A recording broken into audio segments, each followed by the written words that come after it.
ஆனா ஒரு ஆடு சரியாய் நடக்கணும்னா இந்த ஆடு ஒரு காரியத்தில் உறுதியா இருக்கணும். மெய்ப்பனின் சத்தத்தை மட்டும் கேட்கறது. மெய்ப்பனின் சத்தத்தை அறியணும்னா இந்த மெய்ப்பனுடைய சத்தத்துல பழகணும். 11வது வசனத்துல என் ஜனமோ என் சத்தத்துக்கு செவி கொடுக்கவில்லை சொல்லிட்டு அடுத்த வார்த்தை இஸ்ரவேல் என்னை விரும்பல.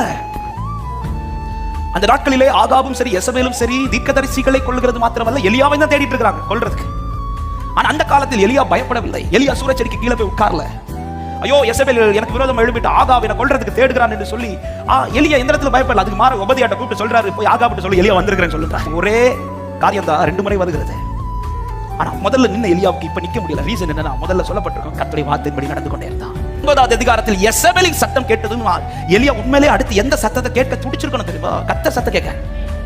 ஏன்னா இந்த ஆட்டுக்கு அந்நிய சத்தம் கேட்டு பழக்கம் இல்ல. அவர் சத்தம் கேட்டு பழகினவனுக்கு இன்னொரு சத்தம் பாதிப்பை உண்டாக்காது.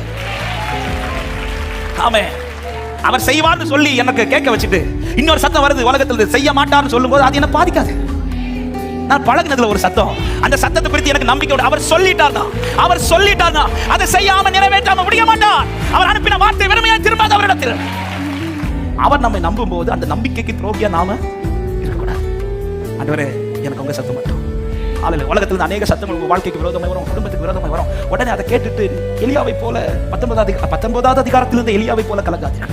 மாறாய் 17வது அதிகாரத்திலிருந்து எலியாவை போல சொன்ன தேவனுக்கு முன்பாக இருக்கிறவன் என்னை கத்த நடத்திட்டு இருக்கிறான். ஹல்லேலூயா. என்னை நடத்துகிறது மெய்ப்பரானா எனக்கு எந்த குறையும் இல்லை.